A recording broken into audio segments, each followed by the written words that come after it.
Welcome to the Maker Manager Money podcast, where entrepreneurs learn from each other and inspire future entrepreneurs to just start. My name is Kyle Knowles, and today's guest is Brett Trainor. Brett traded over 30 years of corporate life for entrepreneurial freedom. As the founder of the Escapee Collective, host of the Corporate Escapee podcast, and creator of the Collective Academy, Brett has spent the last 5 years helping corporate professionals find their path to independence. His mission?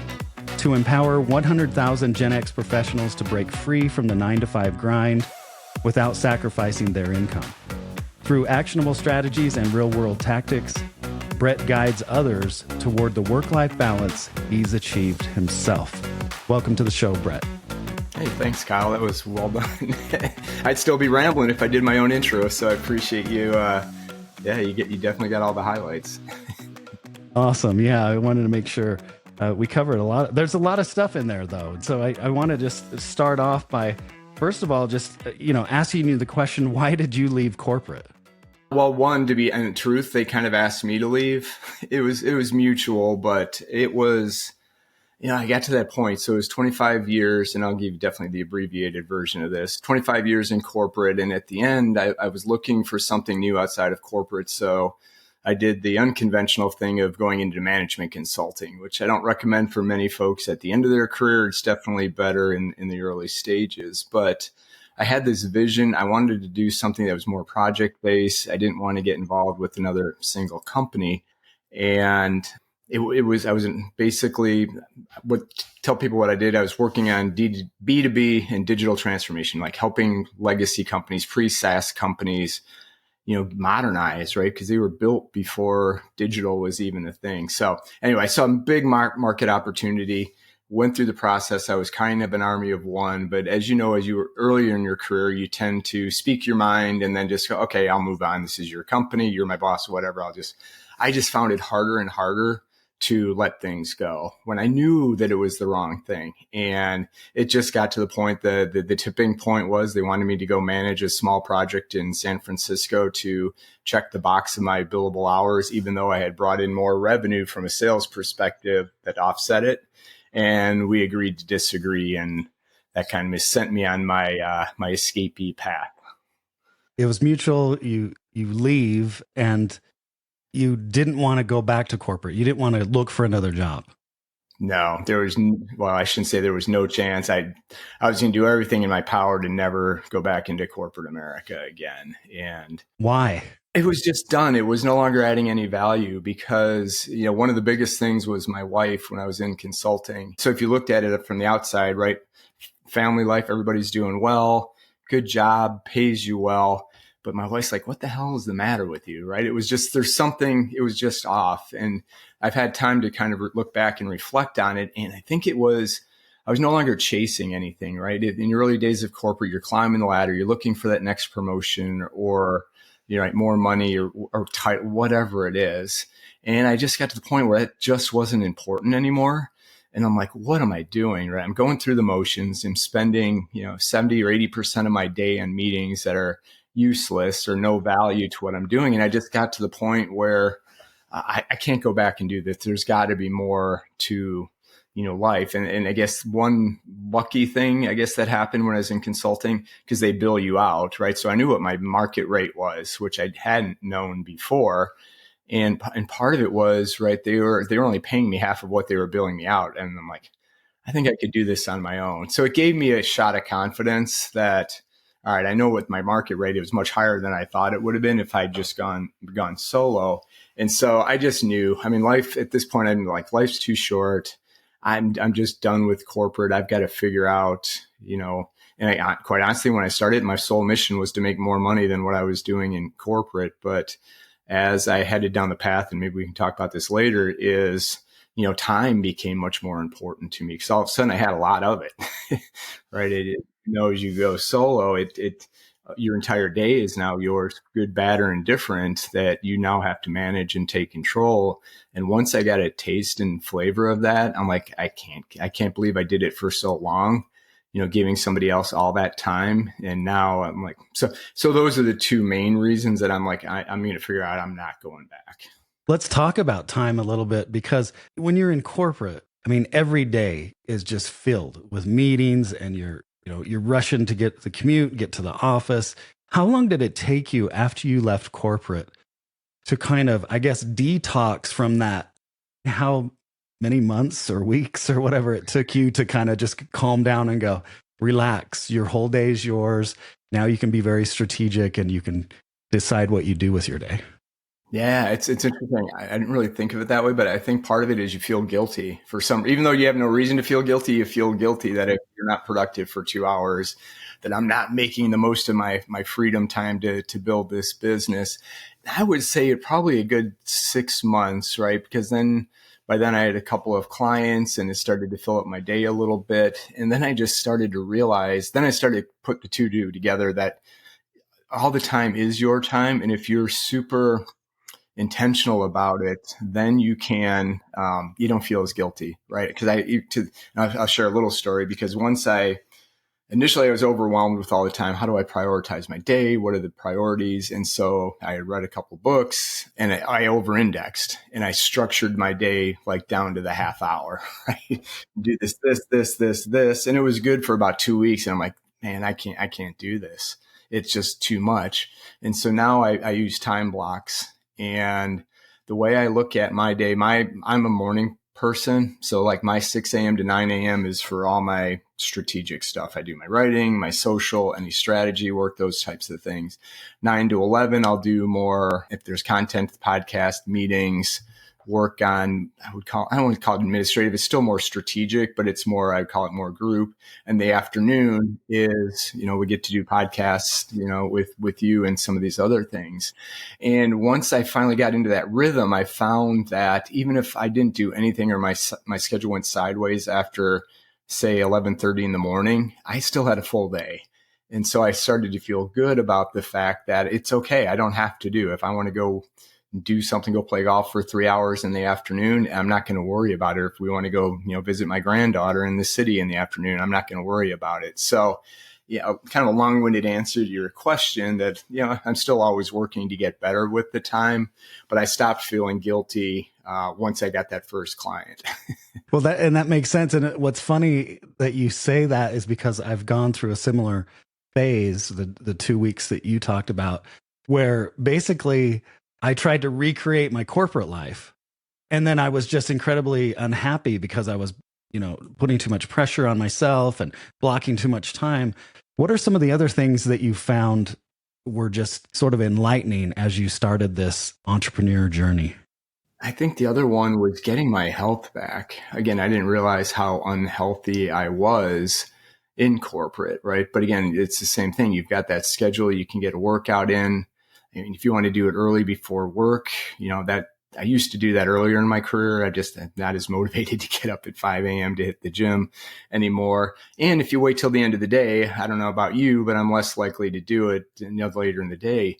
And so again, one of the time blocks that I have is 9 o'clock every morning. I'm walking. I literally walk, a mile to the gym, work out and walk home. Sometimes I'll run it, but most of the time it's just a walk. It's an hour 15 every day. I can never, ever do. Can you imagine doing that in corporate and saying, hey, I can't take this meeting. I'm going to the gym. But guess what? Nobody's pushing back.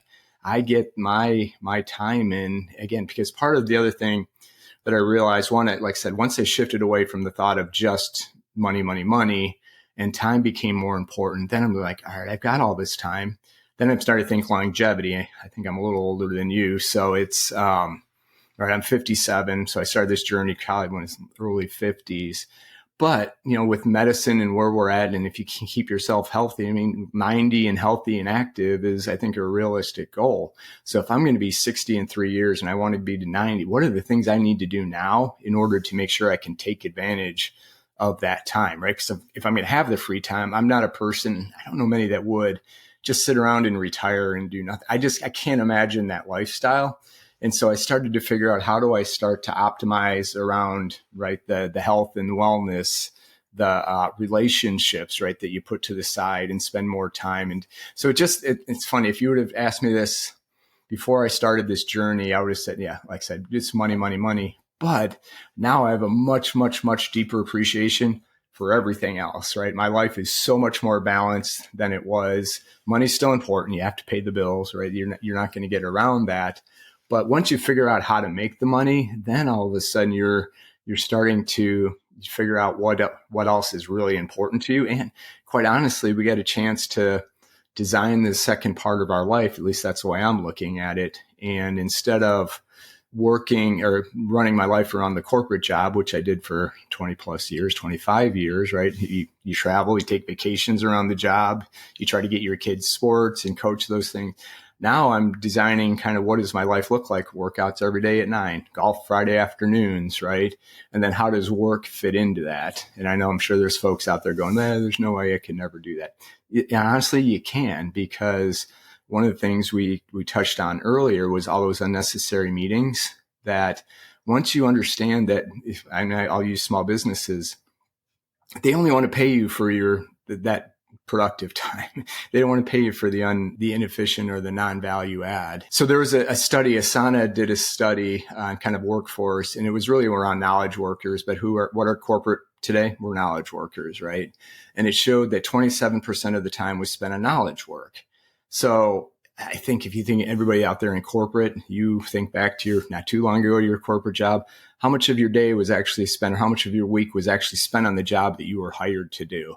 I think if you did if it was 30%, you're doing pretty well. Most companies, right, your fire drills, the meetings, the work of work, everything else is not there.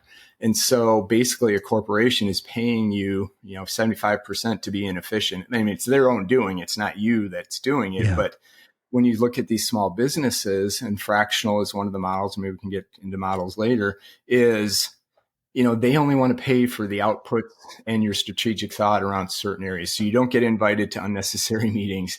You're not involved with, non-value added projects. They can't afford to bring you in for all of that, but they want you for your focused time.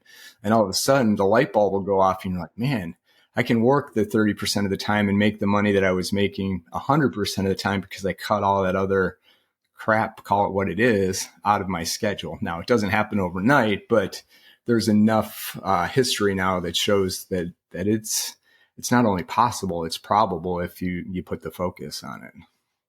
That's an incredible statistic too, because I was thinking about it. I'm like, that's only a day and a half of work a week that you're actually providing value for a corporation. And what you were hired to do, right? And you think about it. And so, again, that's why I think the opportunity of small businesses is so huge, because 3 or 4 years ago, they couldn't have afforded to hire you or I to come in full time. They couldn't afford it. They don't have the money, the revenues to do it. But if they wanted to have you come in, say 5-10 hours a week to really help them on some strategic initiatives or set things up, all of a sudden there's a business model for that to happen, right? And it works for both ways, because we get to do the work that we like to do with cutting the other stuff out. The small businesses can leverage you on a part-time basis to get all the value out that way. I mean, I 100% believe that this is the model that we're heading to, more of an ecosystem of experts versus the hierarchies and full-time positions and those things. Good thing is big corporate's going to be stuck in this model for a while. They're not going to be able to figure out how to get out of it. But small businesses are starting to embrace the opportunity, like with the expertise of, I work with GenX, and, the automation that's starting to present itself, digital and AI, and I'm not going to overhype that, but there is an opportunity with smaller businesses to start building scalable organizations with the fraction of the cost and the headcount that these big companies have. And again, a lot of these small businesses that are starting to grow, they have to take chances on people to help think they can lead them to the next level of growth. But if they're hiring somebody that's inexperienced, you just hope that person gets it right. And if you can afford them and they are experienced, how good were they, right? And do they have that and again, that's what I see within our community. We've got centuries of experience. We've got folks that have been through the wars with the biggest companies, right? And they've gone through just not the foundational stuff, but all the tactics, the strategies, and everything else. So again, we're starting to see small businesses embrace this because it's a value to them, right? It's a newer model so that people are still getting used to it. And if you're in corporate thinking, well, is there a job board for this? No, not yet, but I like that too, or I would prefer that, Because if anybody's gone through the job search recently, and I hear from our members all the time, right, it could be 6, 8, 12 months looking for a new job, especially if you're Gen Xer, you've been, and one or two, are you even going to get the job you want if you go through that process? So yeah, I just think we're heading for a much better model it's going to be a win-win for the small businesses. Eventually corporate's going to get there, but for experienced corporate workers and the small businesses. Yeah. And one of the things that you've said that I've heard you say in the past is that it's easier to get your first client than it is to get your next job. And talk a little bit about that, because I know as a Gen Xer myself and having a lot of experience, and corporations these days, there's stories of corporations trying to look like they're growing. So they're posting jobs, but they're never going to hire for them. But for investors and other employees there that are doing 2 jobs and things like that, they post these jobs, but then they can perpetually just put them on hold. But talk about that a little bit, that it's easier to get your first client than it is your next job. Yeah, I know people hear that and they're like, no way. I'm like, but I just mentioned the stats, right? I think for Gen Xers looking for that next job, it's at least 6 months. You're probably competing against 250 other people unless you had in an organization. If you don't, then it's even a longer shot to even get to an interview. So if you're looking at a 12-month process to land a new job and you're sending out 250 resumes a month or applying to that many jobs, if you took that much effort and put it towards finding your first client. And when I say your first client, it doesn't have to be a full-on consulting client to get started. It doesn't have to be full-on fractional to get started. If we take the approach that we're just out to solve a problem for a small business, no matter what it is, I don't care if you're a CRM specialist, sales, marketing, finance, you're solving a specific problem. And if you start to meet and network with business owners, most of us have pretty good networks, probably not using it for what we've used it in the past, but you're going to find a business or know somebody that knows a business that's having this problem. And all you're doing is solving that problem for the business, not too dissimilar from what you're doing with applying for a job, right? That company has a problem, you're applying to help them fix or solve that problem they have. You're just doing it with the smaller businesses. And the way I look, you're solving a problem and there's a fee to solve that problem. You don't have to sell. You don't have to be this super experienced salesman. You don't have to have a huge marketing budget. If you really focus on the problem, and I'll give you one more tip that the small business owners have. There's only 3 things they're looking for: make them money, save them money, or save them time. So if you're going through this process and thinking about a problem that you can save for them, make sure you can tie it back to one of those 3 things, because it's going to be a much easier sale, if you will, as you go through the process. But just having those conversations with businesses that have problems, if you put as much effort as you did into finding a job, into looking for that first customer, you will find it. You just will. You've got way too much experience. And I hear all the time from folks, experienced corporate folks that, got to high levels or have had very successful careers saying, I don't know if I can go solo. I'm like, you got to be kidding me, right? You navigated the political waters. You've built relationships. You've got promotions. You've done these jobs. You are absolutely qualified to do this. It's just really more of a mindset shift, which shocked me as I was going through. Because when I first started working with escapees, I thought it was like, they need the tools and this is how you build an offer. No, it really wasn't. It was one, yes, you have the capability and the ability and the experience to go do this. Now, is everybody going to want to do it? No, but I never want to hear that they can't do it. That's just not factual. I would bet anybody to go through that. If you put in the effort, you're going to find it. It may not be for you, but I've talked to other folks before that said you at least owe it to yourself to see, because you can do this while you're still working, right? It's just, you structure it as mentoring. You want to give back to small businesses. And again, if you've been in corporate for a while, you've learned a lot of things. And if you just start posting on LinkedIn, say, hey, 10 things, business owners should be thinking of that I've learned while I've been in corporate. It's not a conflict of interest. You're just starting to share and give back.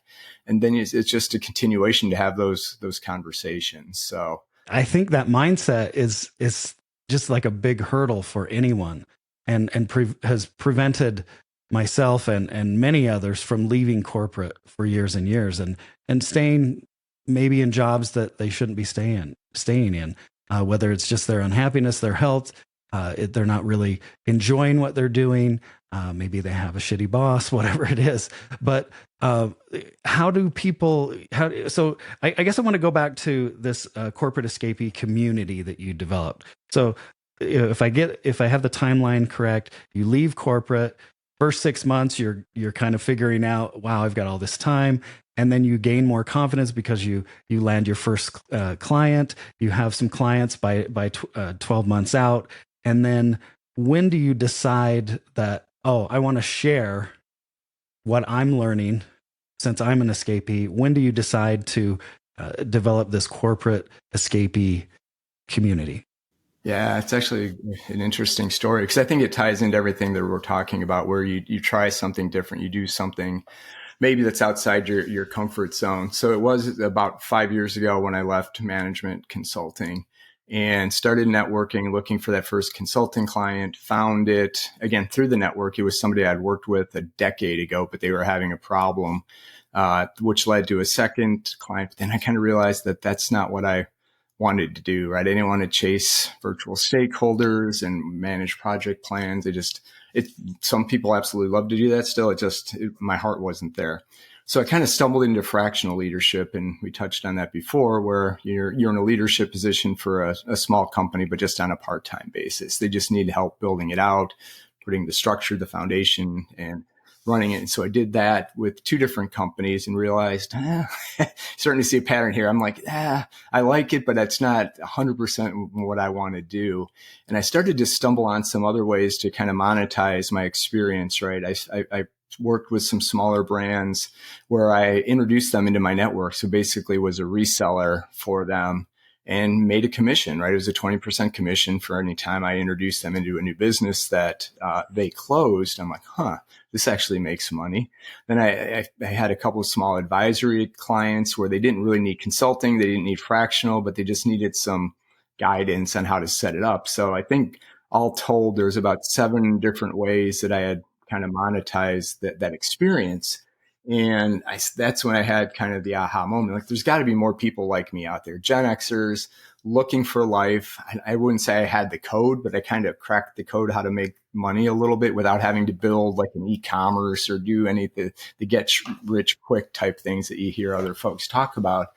And so I'm like, you know what? I'm going to start the corporate escapee. There's got to be more.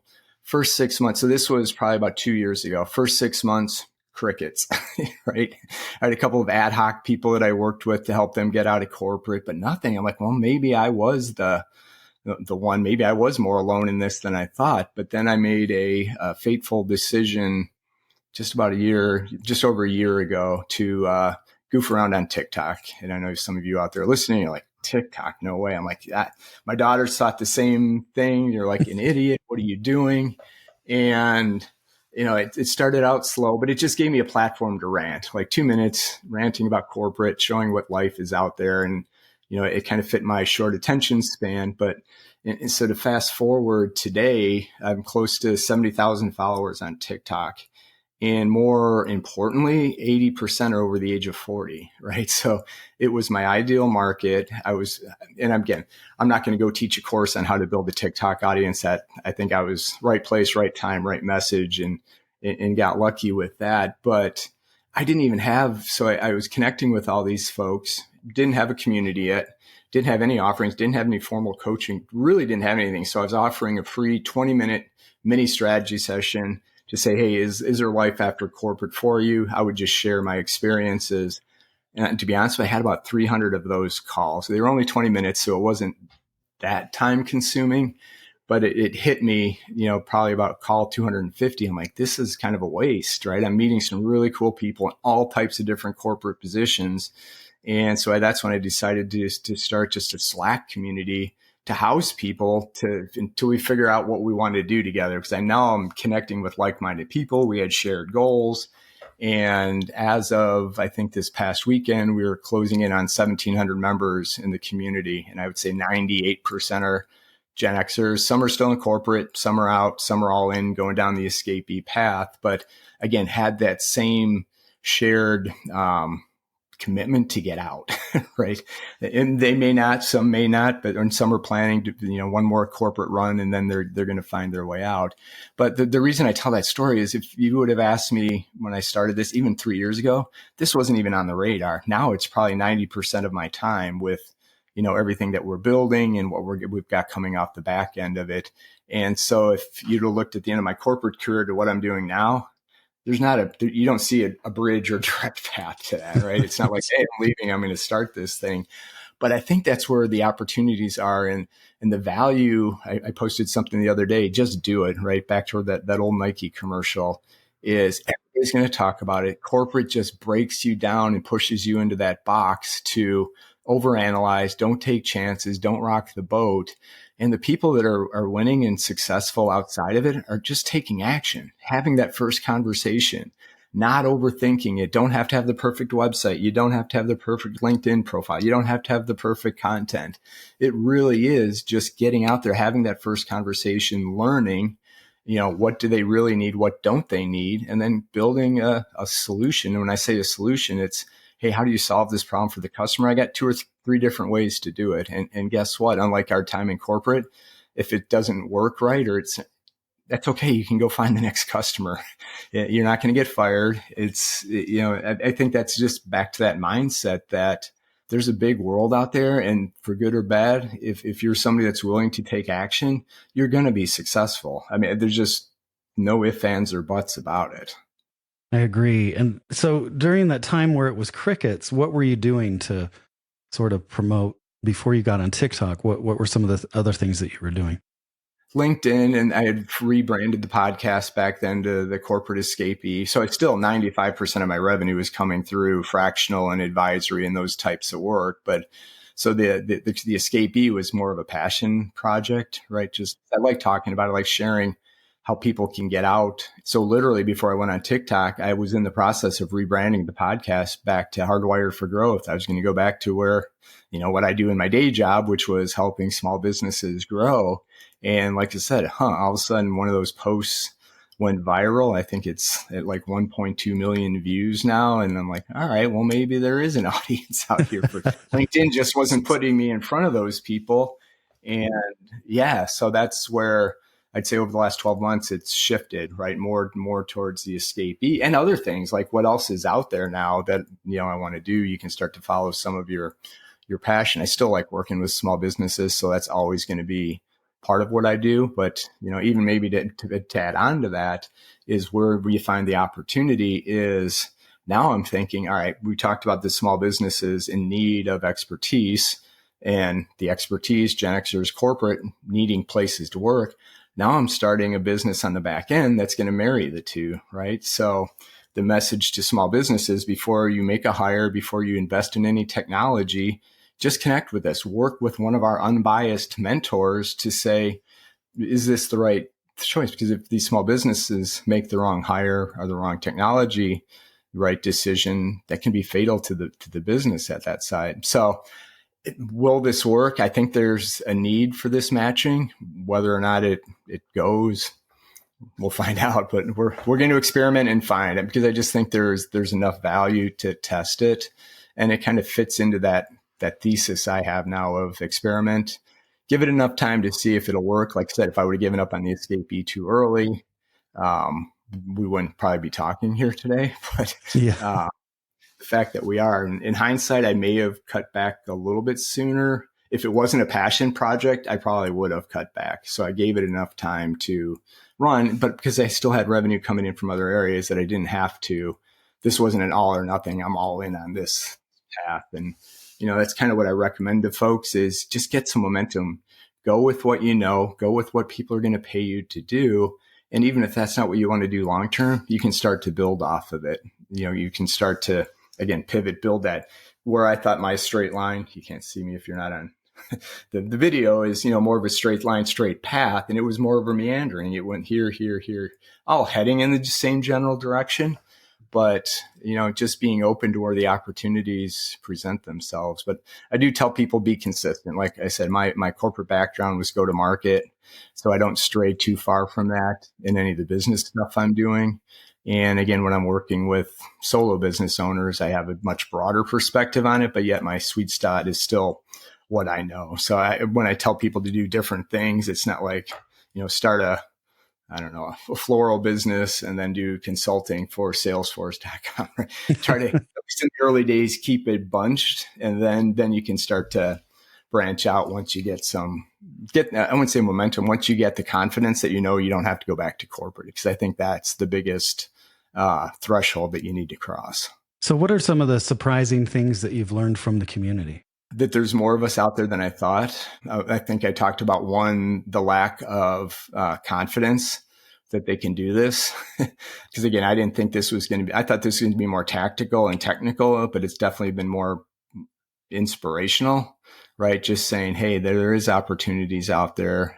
Don't overthink this. You do have the skills. And the fact is, you can always go back to corporate. If this doesn't work, you're not finding the traction, or you don't like the networking piece of it, right? Network, the corporates, it's always going to be there as it is now, right? It may not be ideal, but right, you don't have to pick this path forever. So I think that's the biggest. And I would say the other one that really motivated me, that I was surprised, were the people that were being successful without the experience. And that's what really frustrated me with GenX. Is, in the early days, I would talk to anybody. It wasn't just Gen Xers. And the one example, and I'll call him a kid, I think he was 25, 26, 3 years in corporate, but he was asking me about how to monetize, right? How do you set up kind of a program for a small business, right? He wasn't looking at fractional. I said, well, and he was in CRM. And I said, well, for a small business, maybe once a month you set it up where you meet with the owner and marketing to go through the thing. You run all the reports, you clean their data, and it's $3,000. So I literally talked to him for 30 minutes, and he's like, all right, I got it. I heard from him 2 months later. He had already had 3 clients. He had zero experience compared to a lot of the other folks that I've worked with. And that's just one example of people that don't have the experience that have built what's successful. And you define what success is in your own mind. But I'm just saying, if you had 30 years of experience, you can absolutely crush it in this space. You just have to go do it, right? It's easier said than done sometimes because we get programmed, but there's way too many examples of people with no talent and no experience that are doing well. That should be the light bulb moment for Gen Xers. Yeah. And I think it made me think of, how many business owners started a business and didn't even have a college education, right? And I always look at college education as training, the future workforce to work for someone else. And a lot of times you find these founders that either left college or, took a few classes, went, no, it's not for me, and started something with very little experience or educational background. And so I can see also that if you worked in corporate for years, that mindset of needing a budget, a title, authority, your boss needs to approve this, it needs to run through the proper channels, you need to manage the optics, all these kind of cliches could prevent someone from having the mindset to be dumb enough, like this example that you gave, where someone didn't know that much, only had 3 years of experience. You gave a few pointers, all of a sudden they've got 3 clients because they just didn't know. They didn't think their lack of experience was a problem. They didn't get in their own way, right? They just said, all right, this makes sense. Somebody's going to do it. I might as well be the one that does it. And again, I think that's the other thing that I see is when people cross through the threshold, right? And the timeline I give folks, and I know you're earlier in your journey, but the first 6 months, you're going to find success. Hopefully, if you don't, then maybe you're doing something wrong, or this just isn't what you want to do. But find that first couple clients. I would say by the year mark or just after the year mark, your run rate should be hopefully close to what your corporate salary was. I'm not saying at 12 months you'll make what you did your last year in corporate, but what you're billing on a monthly basis over a 12 months should be roughly what you were doing in corporate. If you want to, there's some people that don't want to make the same money. They don't want to work as much. So that's completely your choice. But then what I found is by year 2, I knew I wasn't going back, right? I would still have pitfalls. You may pivot. Things are going to go sideways, but now I know I can make money if I have to. I can get back into fractional. I can do consulting. I can go do that if if the corporate escapee goes sideways for whatever reason. And that seems to be pretty consistent with everybody that I've talked to. I'll call them the OGs of the escapees that have been doing it. It is about that the 6, 12, and 2-year mark are, kind of the key, give or take, right? Because there's some people that come to the community that just absolutely crush it in the first month and a half. And, maybe 6 months, they're like, this is easy. But then all of a sudden they don't have the business development. So they have that first initial drop off of what they're doing. Like, okay, now I get it. I have to go out and, continue to network and find these opportunities. So, I think those are the 3 milestones to general, right? Like I said, you can go before or after, but that seems to be consistent with everybody what I talk to. Okay, that made me think of two things. First of all, so you're not really monetizing corporate escapee. I know you have like a download people can purchase that kind of shows different revenue making opportunities. Is that, you want to talk about that a little bit? We do actually have some paid. So we do have a paid community. And the way I tell, it's taken, again, as we evolve and learn, multiple stages. I think I found 3 stages of a corporate escapee. There's the curious. Those are usually the folks I connect with on TikTok. Didn't realize that there was a path out. They thought they had to build a real company or do something like an e-commerce or something to start a business. So it's the curious. Then the next phase, I will call them the invested, right? They're either putting time, money, or effort or resources into escaping, right? They may still be in corporate, but all of a sudden they're putting the effort and the investment into it. And then the last one I'll call the liberated, right? They figured out how to make money, but they're looking for the ways to get better, work less, collaborate more, those types of opportunities. And so the way we've got the community structure now is the vast majority of folks are in the free and the curious, right? So we want to be there. We want to be able to answer questions. We do a monthly education series, kind of the 101 of corporate escapees. We'll bring in some different guest speakers, like somebody that knows fractional really well or runs a fractional community. They'll give an overview. If you want to pursue fractional, here's the best practices. Then we do offer a paid community. It's $20 a month, so we're not asking for a ton of money, but that's really for the invested. We do a lot more small group sessions. We do some monthly, more hands-on workshops. So that same example with fractional, we've got somebody coming in here in February that's going to work with our smaller groups and basically do a present and then a Q&A and do a workshop with members about their own fractional experience. So we wanted to provide a different level of resource. And then the third, the liberated, they've got their own set. They're really hyper-focused on collaboration and networking opportunities. So we've set up some different groups for them. And then we also do have some paid accelerators, right? So if people want to not do it DIY, we've got some folks that we're putting together. So still evolving, but again, at the end of the day, I want to make sure that there's free resources. And I'm never going to push a sale on anybody, but have them there if they want it. And it seems to be working just fine this way. So because not everybody's going to be at the same place, and they're in corporate, they want out. But if I tell people, if you're in corporate, just build your, escapee readiness plan, if you will, because if you get laid off and you're starting to go through the job search, what would it hurt you to test this process, right? And when you're having conversations with people, say, hey, I'm starting my own thing, right? This is the type of work. Can you connect with anybody? And what I'm finding more and more is the new business is, 90% networking and referrals. Once you get a few folks, then the referrals will start to come in, but it's networking. And I had an interesting guest on the podcast not too long ago, Tom Van Dyke. Of all things, he was like 19 years in a church up in Canada. And I'm like, that doesn't sound corporate. He's like, well, we had like 200 employees. So it was a lot of corporate similarities. And then he went in, he heard a seminar on the story brand, right? The Donald Miller program, story brand, how to help brands and small businesses tell their stories. But he is really big on intentional networking. And it was really, I realized I needed to up my networking game and definitely be more intentional with but his whole business, again, is built on this. He's got more customers than he knows what to do with. And again, he's only had 4 years of experience outside of corporate.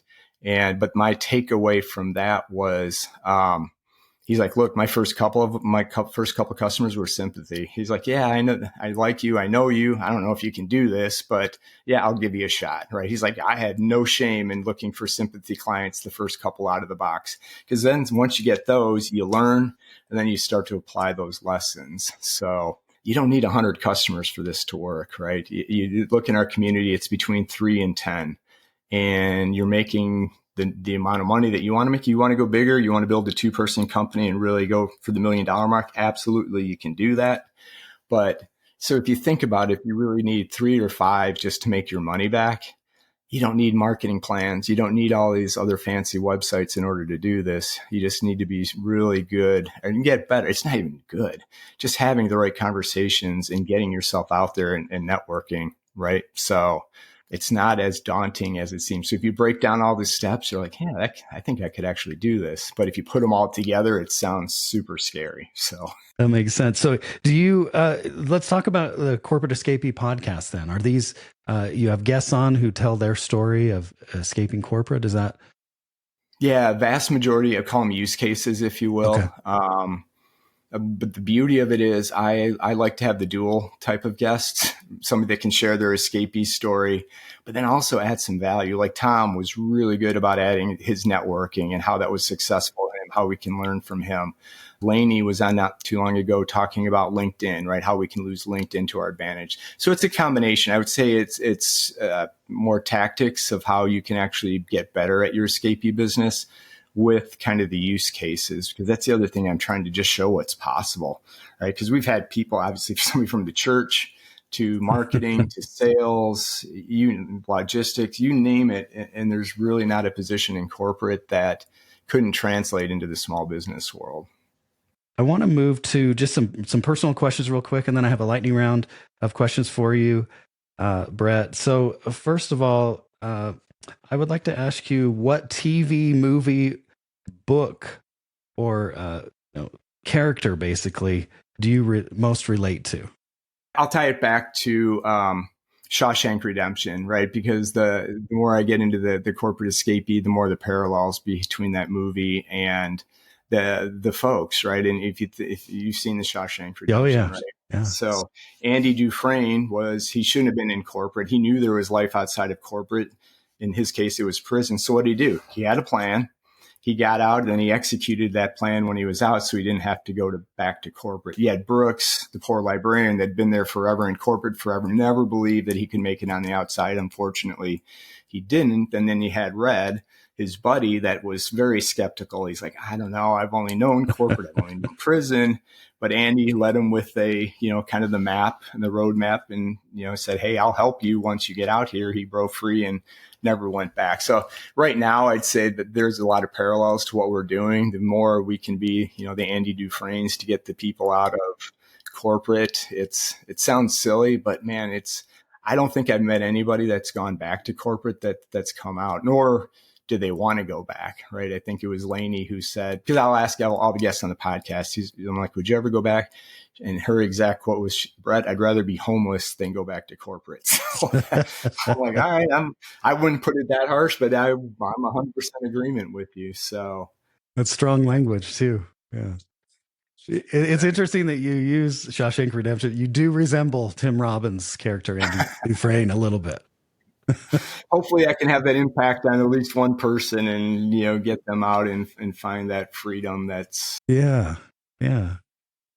It sounds like you've impacted more than one for sure already. So trying, like I said, the 100,000 goal is, we started with 10, but I think we've touched at least 10,000, whether they've all made it and stayed out. I don't know, but wow, there's a lot more people out there. And again, everybody, the other interesting thing that I've really taken away was how much better my life is without the negative people, right? In corporate, I've worked for some companies that all your teammates and coworkers were awesome. Maybe not all of them, but for the majority, it was good.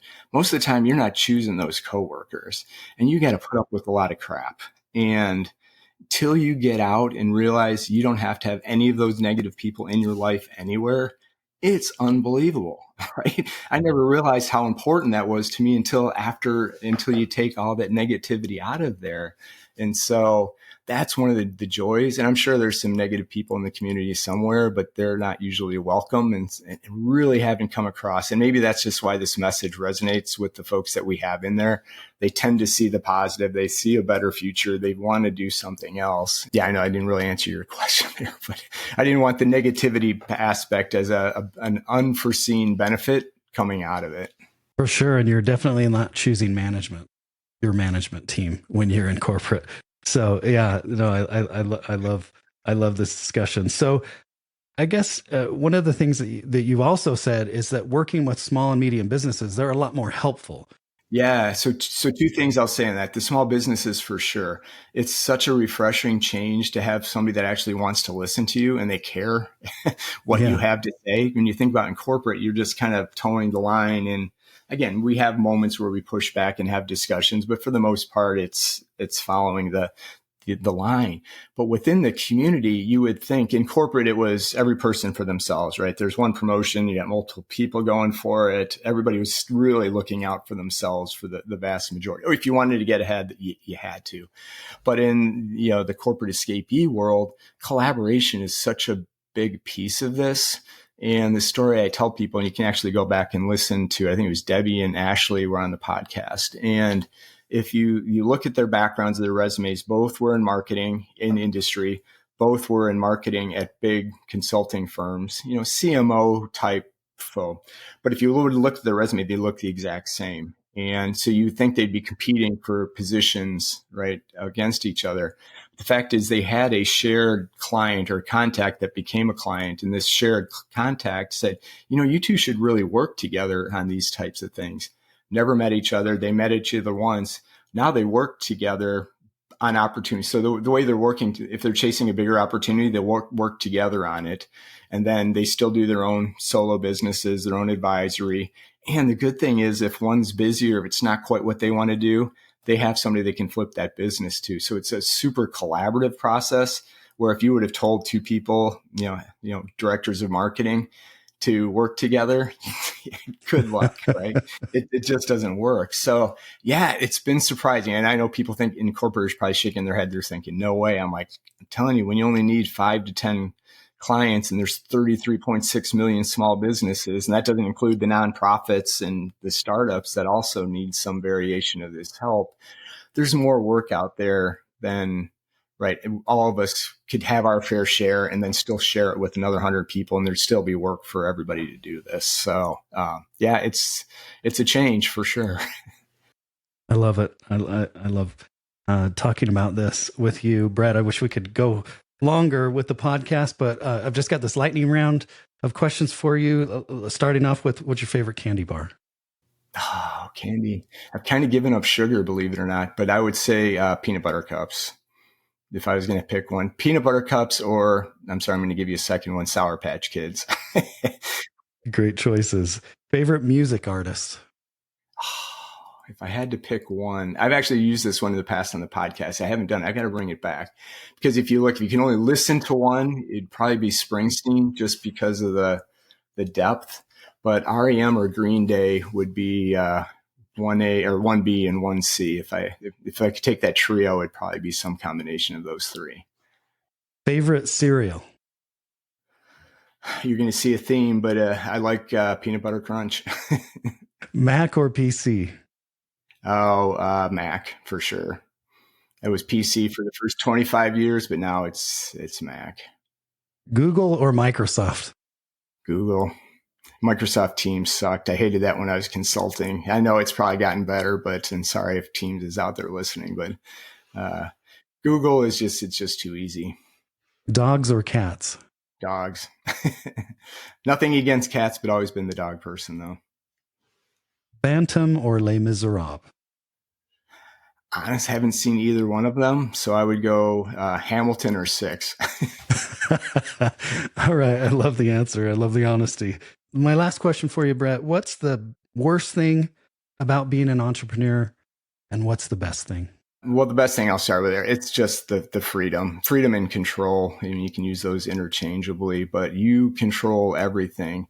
And I think the worst thing, I'm going to tell you, it's more of it was a personal thing that we're much better off now. And this may be a good way to close. You can always tell me later, but with my wife and I, right, in corporate, she didn't necessarily know what I did, right? She knew I was bringing home a paycheck every 2 weeks and we had benefits that we never, ever had to worry.